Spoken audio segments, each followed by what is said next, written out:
সুপ্রিয় শিক্ষার্থী মণ্ডলী, আশা করি তোমরা সবাই ভালো আছো। আজকে আমি উপস্থিত হয়েছি অষ্টম শ্রেণীর 2.1 সরল মুনাফার অঙ্ক নিয়ে। আশা করি এই ভিডিওটি তোমরা যদি শেষ পর্যন্ত দেখো, তোমাদের 2.1 অঙ্কগুলো নিয়ে কোনো ধরনের সমস্যা হবে না। তো চলো শুরু করা যাক। আমরা জানি যে সরল মুনাফা আই সমান CNR। কোনো অঙ্কে যদি আয় নির্ণয় করতে বলে তখন আমরা CNR এর মান বসিয়ে আয় নির্ণয় করতে পারবো। এখন দেখা গেছে যে অনেক অঙ্কে সরল মুনাফা দেওয়া থাকে, N দেওয়া থাকে, R দেওয়া থাকে, কিন্তু P দেওয়া থাকে না। তখন আমরা পির মান নির্ণয় করব P সমান I = NR লিখে। আবার অনেক অঙ্কে দেখা গেছে N এর মান দেওয়া থাকে না, তখন লিখতে হবে N সমান I/CR। আবার কিছু অঙ্কে দেখা গেছে R দেওয়া থাকে না, তখন I কে CN দ্বারা ভাগ করে 100 দ্বারা গুণ করতে হবে। এখন আসো আমরা জেনে নিই এই প্রতীকগুলোর কোনটার অর্থ কী। এখানে আয় সমান সরল মুনাফা, সরল মুনাফা। N সমান সময় বা আমরা বছর বলতে পারি। R সমান মুনাফার হার। C সমান আসল বা মূলধন। প্রিয় শিক্ষার্থীবৃন্দ, আসো আমরা কয়েকটি সমস্যা সমাধানের মাধ্যমে এই সূত্রগুলোর প্রয়োগ দেখে নিই।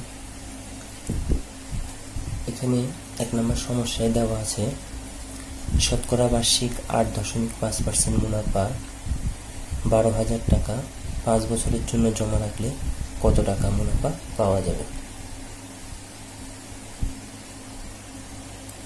তাহলে আমরা সমস্যাটি সমাধান করে দেখি।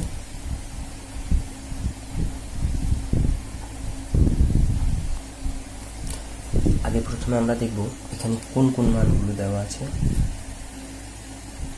এখানে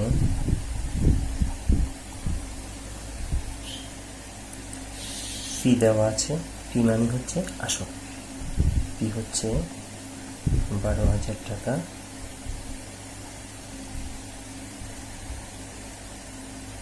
মুনাফার হার দেওয়া আছে 8.5% বা 100 ভাগের 8.5 বা আমরা লিখতে পারি 0.085। এখানে সময় দেওয়া আছে N সমান হচ্ছে 5 বছর। আমাকে নির্ণয় করতে বলছে কত টাকা মুনাফা পাওয়া যাবে, অর্থাৎ সরল মুনাফা কত। আমরা জানি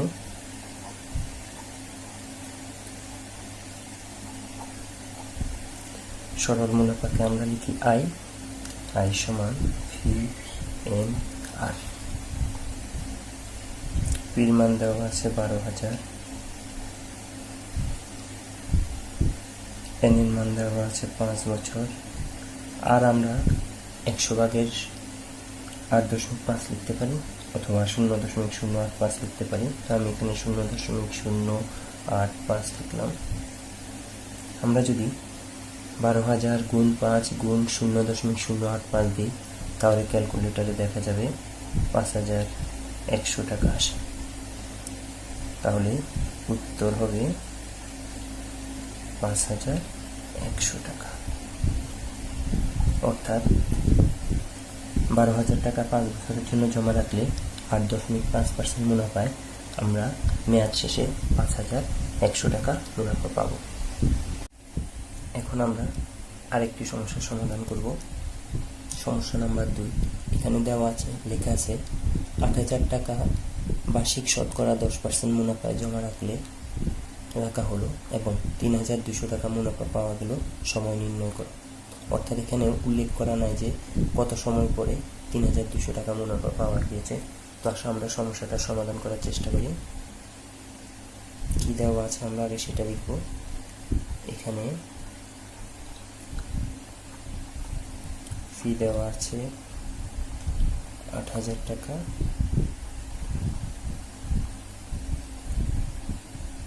আর দেওয়া আছে 10% বা 0.1।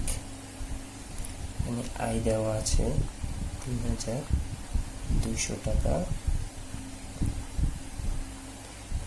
এন দেওয়া নেই, আমাদেরকে এন এর মান বের করতে হবে। তো আমরা জানি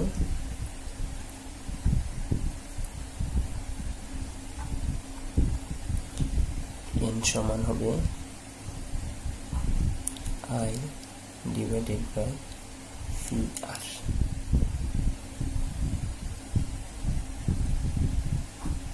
আয়ের মান 3,200 টাকা, ফি হচ্ছে 8,000 টাকা, গুণ আর এর মান হচ্ছে 0.1। তো আমরা ক্যালকুলেটরের মাধ্যমে যদি, তাহলে দেখা যাচ্ছে 3,200-কে যদি 8,000 গুণ 0.1 দ্বারা আমরা ভাগ করি, তাহলে আমরা দেখব 3,200 8,000-কে এত দ্বারা গুণ করলে হবে 800 টাকা। 800 টাকা দিয়ে 3,200-কে ভাগ করলে হবে 4। তাহলে উত্তর হবে 4 বছর। প্রিয় শিক্ষার্থীবৃন্দ, আসো আমরা 3 নম্বর সমস্যাটি সমাধান করি। সমস্যাটি হচ্ছে 10,000 টাকা 5 বছরের জন্য ব্যাংকে জমা রাখা হলো। এতে করে মেয়াদান্তে 5,750 টাকা মুনাফা পাওয়া গেল, মুনাফার হার নির্ণয় করো। এখানে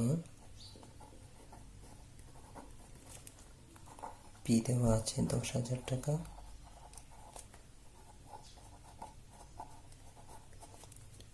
এন 5 বছর, সরল মুনাফা আয় দেওয়া আছে 5,750 টাকা, আর সমান দেওয়া নেই। তাহলে আমরা আর নির্ণয় সূত্রটা লিখব। আমরা জানি আর সমান I divided by Vn into 100।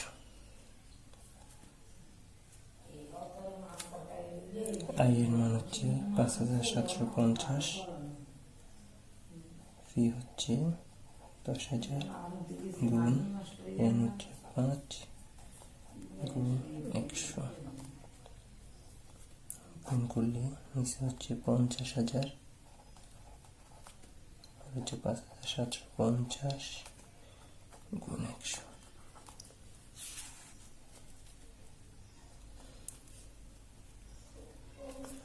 তাহলে 5,750-কে 50,000 দিয়ে ভাগ করলে হচ্ছে 0.115 গুণ 10,000।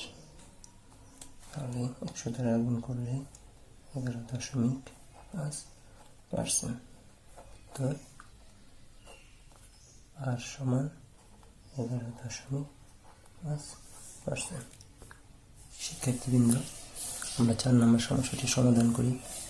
শতকরা 12.5% মুনাফায় কিছু টাকা ব্যাংকে জমা রাখা হলো। 4 বছর পর 6,000 টাকা পাওয়া গেল। ব্যাংকে কত টাকা জমা রাখা হয়েছিল, অর্থাৎ আসল বা মূলধন জানতে চেয়েছে। তাহলে আমরা লিখব এখানে আর সমান 12.5%, বা আমরা এটা লিখতে পারি 0.125। n সমান 4 বছর, আয় 6,000 টাকা। আমাদের ফি এর মান নির্ণয় করতে হবে। আমরা জানি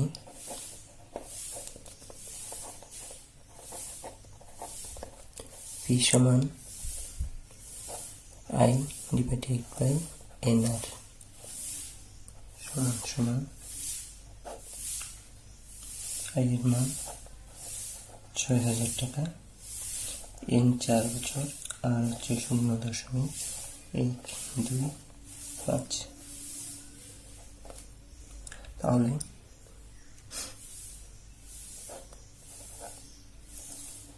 6,000 4 দিয়ে 0.125 গুণ করলে হচ্ছে 0.5। 6,000কে 0.5 দ্বারা ভাগ করলে আমরা পাবো 12,000 টাকা। অর্থাৎ ব্যাংকে 12,000 টাকা জমা রাখা হয়েছে।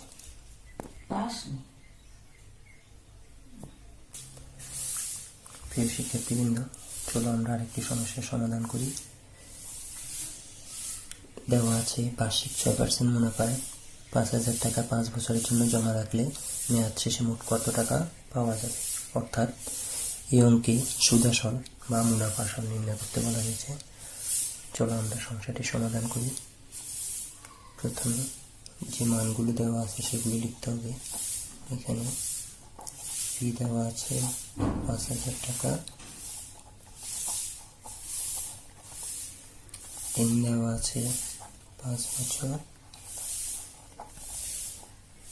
আর দেওয়া আছে 6%, অর্থাৎ 0.06।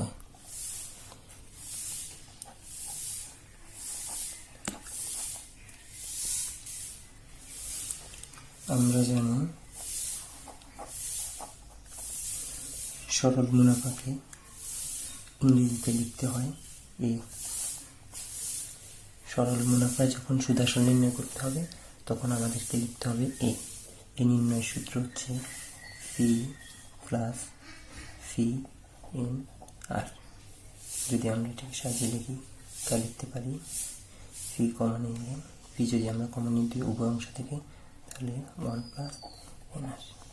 এই সূত্রটি দিয়ে আমরা অঙ্কটি করব। মানগুলো বসিয়ে দিই। ফির মান 5,000, 1 প্লাস এন এর মান হচ্ছে 5 বছর, আর এর মান হচ্ছে 0.06।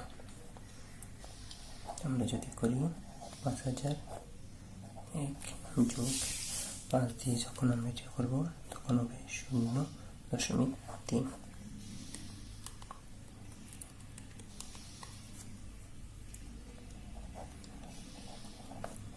এর সাথে 0.3 যোগ করলে হচ্ছে 1.3।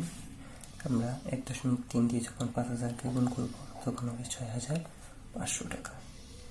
অর্থাৎ অঙ্কটিতে মেয়াদ শেষে মোট 6,500 টাকা পাওয়া যাবে। সুপ্রিয় শিক্ষার্থীবৃন্দ, আশা করি তোমরা যদি এই 5টি সমস্যার সমাধান মনোযোগ সহকারে দেখো তাহলে এই অধ্যায়ে যে কোনো সমস্যার সমাধান করতে পারবে। এছাড়াও যদি কোনো ধরনের সমস্যার সৃষ্টি হয় তাহলে অবশ্যই কমেন্টস করে জানাবে, আর অবশ্যই আমাদের এই চ্যানেলটি সাবস্ক্রাইব করবে এবং নোটিফিকেশান বেলটি অন করে রাখবে, যেন আমরা পরবর্তী অধ্যায়ে যে অঙ্কগুলো নিয়ে সমস্যার সমাধানগুলো ভিডিও আপলোড করব সেগুলো যেন সাথে সাথে তোমাদের কাছে পৌঁছে যায়। ধন্যবাদ।